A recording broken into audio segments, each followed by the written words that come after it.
Let's give a hand for our second presenter, Jeff Hirsch.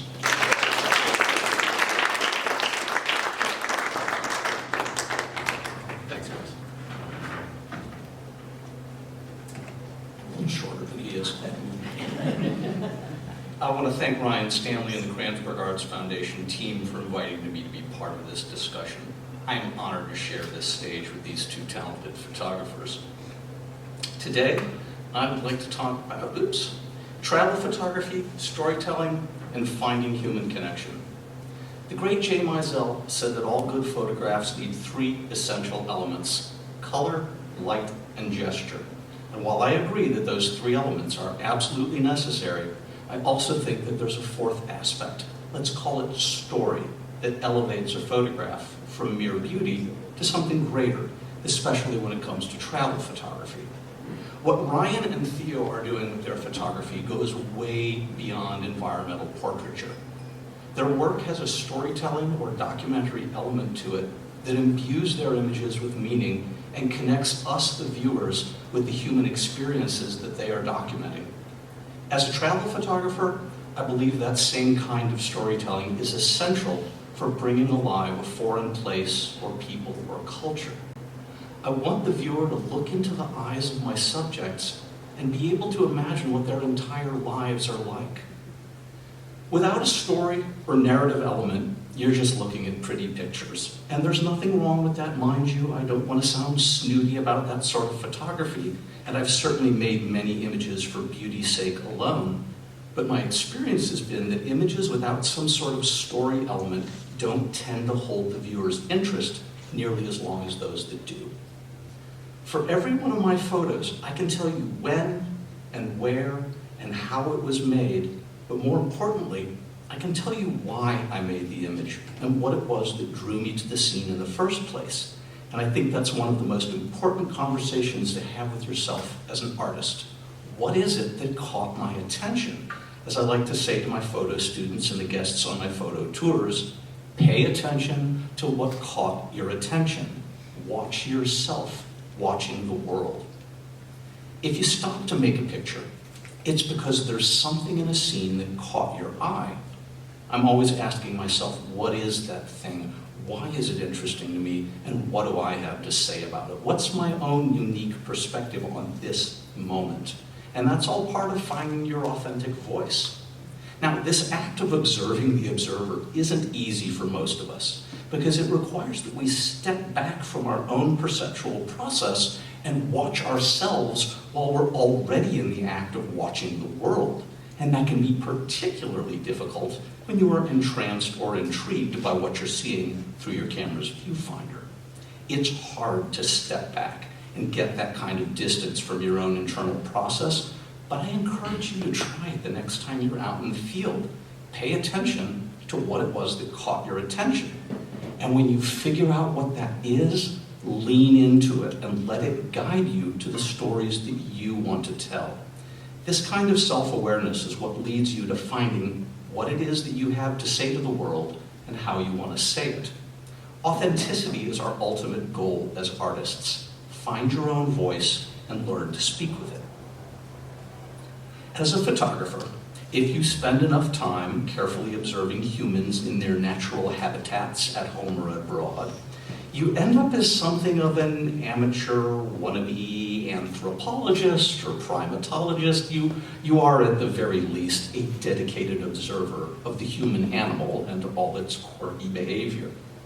So Marlon Brando used to stand in a payphone booth at a restaurant overlooking a busy street, and he would pretend to be making a phone call for hours on end so that he could secretly watch people on the street to see how they stood, how they moved, how they carried themselves physically. He said that he wanted to know if a person likes to stand with their weight on their back foot or their front foot. Do they lean up against the wall or do they stand on their own? When they're standing, do they cross their arms or put their hands on their hips or put their hands in their pockets? All of these little details were germane to him as an actor. And those very same little details of human behavior are germane to us as photographers and as storytellers. They help us tell the story. For the actor and the photographer alike, observation and receptivity lead to empathy and understanding. You watch and you learn and you better understand your subject. Now, cultivating that receptivity or openness is key in both pursuits, and both require a kind of emotional openness that allows the world to get inside you to the point where you can feel it. And it takes a certain degree of emotional vulnerability to open yourself up to the entire range of a human experience like that, the agony and the ecstasy of it all. But this is what allows visual and performing artists to connect with their fellow human beings: empathy and sympathy. And if you look at Ryan and Theo's work, you will see that empathy on display in every one of their projects. Sorry, I called it a project. It should come as no surprise that most really good photographers also turn out to be incredible empaths. The same kind of sensitivity required to observe human behavior in all its subtle and surreal splendor also gives keen-eyed photographers the ability to make images that offer a deeper, more human connection, and ones that capture more than just an inventory of what happened to be in front of the lens at the time. When I'm trying to document another place or a culture, I'm looking for all the things that connect us as people across any ethnic or social or geopolitical boundaries that might exist. Sure, I'm going to document the differences between various nationalities or highlight the unique beauty of their exotic customs and culture, but I'm much more interested in what it is that we all do the same. Simple things like eating and sleeping and loving and working and playing and traveling. Those are what unite us, and that's what I want to capture. Ideally, the reaction I wish to provoke in the viewer is one of recognition. I want them to see themselves and their own experience reflected back at them when they look at the exotic faces in my travel images, to have them think, oh yeah, I know that feeling. That's the human connection that I'm looking for, and understanding that in so many ways we are much more alike than we are different. When you can see a tired face and know what it feels like to be deeply tired, when you can see a face in love and know what it feels like to be deeply in love, when you can see a face filled with sadness and know what it feels like to be deeply sad, when you can look into a stranger's eyes and ultimately your reaction is one of familiarity or empathy and not strangeness or alienation, that's my ideal. Empathy closes the distance between yourself and others. And in the best cases, it removes that distance entirely, and for a split second, you are one and the same person, connected by your shared experience and your humanity. Empathy makes the world a smaller place and humanizes unfamiliar people. And I think that's something we could all use a little bit more of these days. When I'm shooting in the field, my focus is on receptivity. I want to be as open as I can possibly be, like a giant radar dish antenna for capturing human experience. And that also means being open-minded and abandoning any preconceived notions about my subjects and taking them as they are and as I encounter them. A noble ideal, yes, but in my experience, this isn't very easy. Personal bias is hard to get past.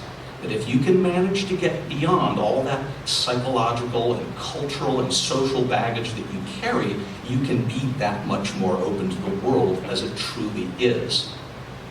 I try to quiet my own thoughts as best as I can and be receptive to what I'm seeing and hearing. I try to go out empty other than choosing a time and place to shoot. I also try not to move too quickly through the world if I have the time to go at a leisurely pace and the environment is conducive to moving more gracefully. I find that I miss so much if I am walking too fast. And when I slow down even just a little bit, I have a much better chance of catching these fleeting moments of life as my hungry eyes are scanning around for a good frame to capture. Now, one thing I should point out here is that none of my street or travel photos are posed or setups. They happen live and in the moment without any artifice. I'm not interested in contrived situations, especially in the realm of travel photography. That just bores me to pieces. I've seen hundreds, if not thousands, of gorgeous but staged travel photos that fall short for me personally because they're missing an authenticity that I seek in documenting the larger world and in the stories I wish to tell. I can only speak for myself, but for me, those photos, lovely as some of them are, seem to lack the emotional veracity of an unstaged moment. And besides, the real world is far more interesting a place than that. It's been my experience that people act differently, even unnaturally, when they know they're being photographed. So I'm usually seeking subjects who have no camera awareness. If I can shoot without somebody noticing, it's almost always going to be a more natural photo. That being said, I never try to hide what I'm doing, never. If somebody spots me, I smile and I nod and I shrug sheepishly. And if the subject is adamant about not wanting their picture taken at all, I'm going to respect that. I don't want to be that guy. I certainly don't need any picture that badly. I'm not going to lose my job over it. There's being within your legal rights, and then there's just being a jerk. What I will say is that it is amazing how invisible a person can be standing in any kind of shadow on a bright sunny day, even on a busy street corner. Try it sometime. All right, get close to the wrap up here. For the last couple of minutes I have left, I'd like to show you some photos that illustrate some of what I've been talking about in the last few minutes. For each of the images that goes by, I ask you to take a moment to look into the face of a complete stranger and notice the human being that you see looking back at you, and maybe even consider what they might be thinking or feeling.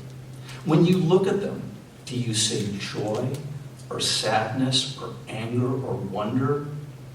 Try to imagine what their daily life is like. Where do they lay their head down at night? What will they have for breakfast tomorrow? Have they ever been in love?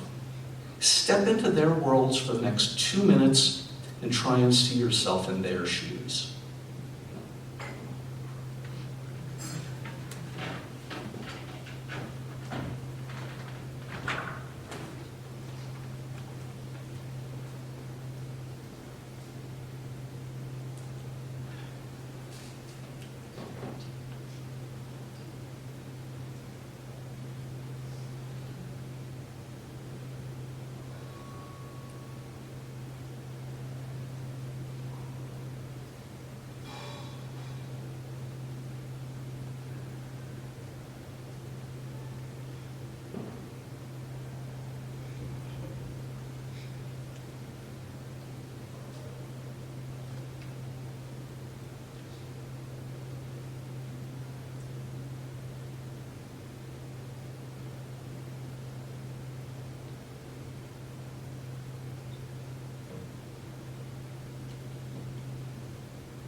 Here's my parting thought.